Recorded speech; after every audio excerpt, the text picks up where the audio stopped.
Seorang wanita berusia 60 tahun yang bernama Nancy, memutuskan untuk melakukan petualangan baru dengan mencoba singkong rebus lain.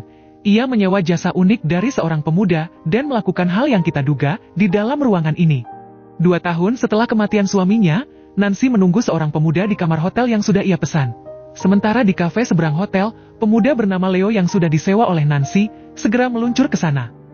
Saat keduanya bertemu, Leo memuji kecantikan Nancy untuk membuat pertemuan pertama tersebut cepat mencair. Namun, Nancy terlalu gugup karena dirinya baru pertama kali menggunakan jasa unik ini. Leo menyarankannya untuk meminum beberapa gelas dan mengobrol sebentar sebelum masuk ke intinya inti. Karena sudah berpengalaman di pekerjaan ini, Leo sangat tenang bertatapan dan berbicara dengan Nancy yang umurnya lebih tua, sementara Nancy merasa minder. Nancy berkata kalau dirinya berprofesi sebagai guru di sebuah sekolah menengah, dan setelah suaminya meninggoy, anak-anaknya pun hidup mandiri sesuai pekerjaan masing-masing. Hal itu membuatnya kesepian, sehingga Nancy memberanikan diri menggunakan jasa unik yang disediakan Leo. Obrolan tersebut membuat kegugupannya sedikit berkurang, namun, Nancy masih merasa malu dengan keputusannya menggunakan jasa ini. Leo yang melihat Nancy berbicara kemana-mana, langsung merapat ke Nancy untuk mengecupnya agar Nancy lebih rileks dan tenang. Sebelum bercocok tanam, Nancy menawarkan Leo untuk mengkonsumsi puyer dari Ko Ahong terlebih dahulu, agar singkongnya bisa berdiri, karena Nancy merasa kalau dirinya tak menarik. Namun dengan percaya diri, Leo menjawab kalau dirinya tak memerlukan yang begituan. Di saat keduanya sudah siap bertarung, Nancy izin ke kamar mandi untuk mengganti pakaian. Sementara Leo juga bersiap dengan memposisikan dirinya ke posisi terbaik. Namun setelah menunggu cukup lama, Nancy tak kunjung keluar kamar mandi yang membuat Leo mengisi waktu dengan memakan coklat yang ada di lemari.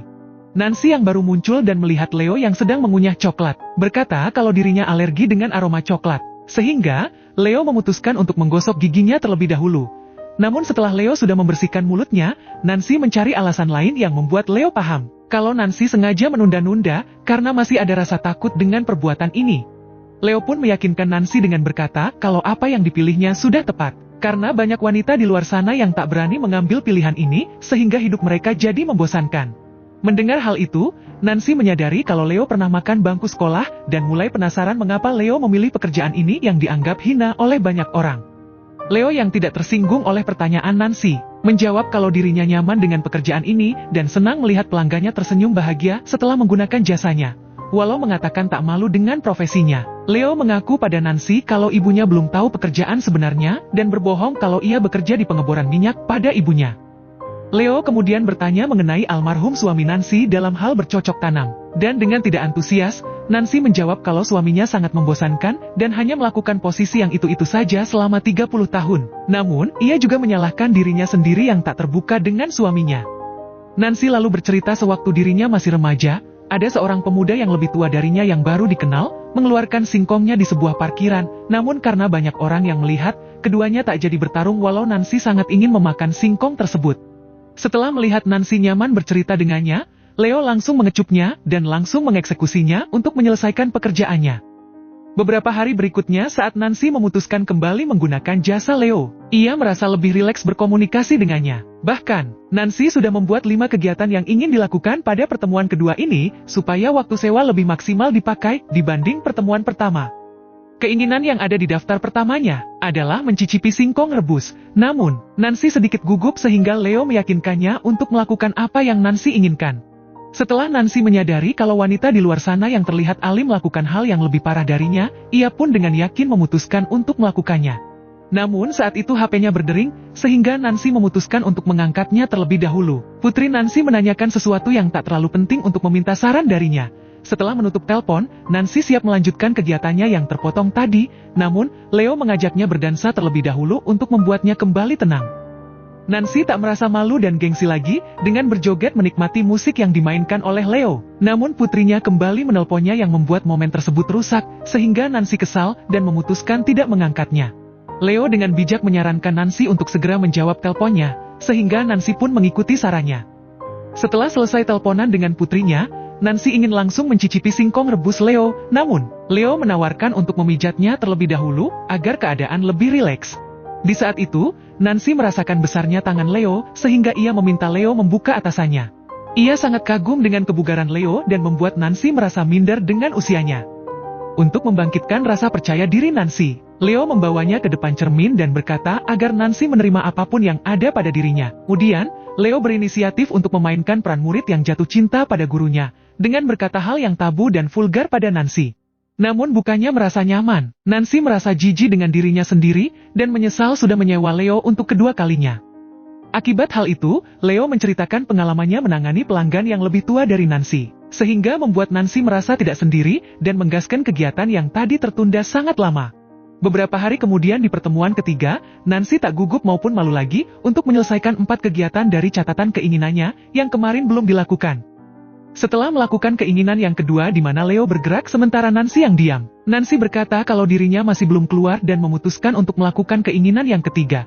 Namun sebelum melakukannya, Nancy ingin lebih mengenal identitas Leo yang sebenarnya di kehidupan nyata. Walau Leo sudah memperingatkannya agar identitas pribadi tak dibicarakan untuk menjaga privasi pelanggan maupun kehidupan pribadi Leo, Nancy tetap bersikeras membahasnya dengan alasan agar dirinya merasa dekat dengan orang yang akan bercocok tanam dengannya. Nancy mengatakan kalau dirinya mengetahui nama asli Leo setelah mencari-cari di internet, yang membuat Leo marah dan langsung mengemas barang-barangnya. Leo berkata kalau Nancy sudah melanggar peraturan dan membatalkan pertemuan ketiga ini dengan berjanji akan mengembalikan uang Nancy sepenuhnya. Hal itu membuat Nancy menyesal dan bersikeras supaya Leo tidak pulang. Namun, Leo tak menggubris penyesalannya karena bagi Leo dalam pekerjaan ini, privasi adalah segalanya. Beberapa saat kemudian, Leo kembali untuk mengambil HP-nya yang tertinggal. Nancy menggunakan kesempatan itu dengan meminta maaf, dan berkata kalau ia bersedia menjadi teman curhat Leo jika dibutuhkan, karena Leo tampak trauma dengan keluarganya saat privasinya dibahas. Walaupun begitu, Leo tetap pergi meninggalkan Nancy sendirian. Beberapa hari setelah semuanya tenang, Nancy kembali memesan jasa Leo dan menunggunya di restoran hotel. Tanpa diduga, pelayan di sana merupakan mantan muridnya yang bernama Becky. Walau Nancy sempat tak mengenalnya, Nancy akhirnya ingat kalau dulu saat masih sekolah, Becky pernah dimarahi olehnya karena memakai rok terlalu pendek. Saat Leo datang ke mejanya, Becky bertanya apa yang dilakukan Nancy di sini. Karena takut kelakuannya yang tidak pantas ketahuan mantan muridnya, Nancy dibantu Leo berbohong dengan berkata kalau mereka akan melakukan jual beli mobil. Setelah Becky pergi, Nancy berterima kasih atas kedatangan Leo dan meminta maaf atas kelakuannya kemarin. Ia pun sudah mempercayai Leo sepenuhnya dengan memberitahu nama aslinya yang bernama Susan. Leo pun yang sudah memaafkan Nancy, menjelaskan mengapa ia sangat menjaga privasinya. Di mana ketika remaja, ibunya memergoki Leo yang sedang mengadakan pesta grogi di rumahnya dengan teman-teman sekolahnya. Karena masalah tersebutlah, ibunya merasa malu dengan tetangga dan mulai tidak menganggap Leo sebagai anaknya lagi. Ibu Leo selalu mengatakan pada semua orang kalau Leo sudah mati, sehingga Leo yang bernama asli Connor tersebut memutuskan untuk berprofesi seperti ini karena merasa dibutuhkan oleh orang lain. Trauma itulah yang membuat Leo kemarin sangat marah dengan Nancy, karena Nancy terlalu dalam menggali kehidupan pribadinya. Obrolan tersebut makin membuat keduanya menerima apa yang telah terjadi pada kehidupan mereka, walau kebahagiaan serasa tak berpihak pada keduanya. Tanpa diduga, Nancy memanggil Becky untuk menjelaskan kalau tadi dirinya berbohong, dengan mengatakan kalau Leo merupakan pekerja dalam tanda kutip, dan kesini karena ia sudah menyewanya. Mendengar hal itu, membuat Becky terkejut karena Nancy dikenal sebagai guru paling alim saat di sekolah dulu. Nancy juga memberi nasihat pada mantan muridnya itu, untuk melakukan apapun yang diinginkan sebelum semuanya terlambat seperti yang terjadi pada dirinya.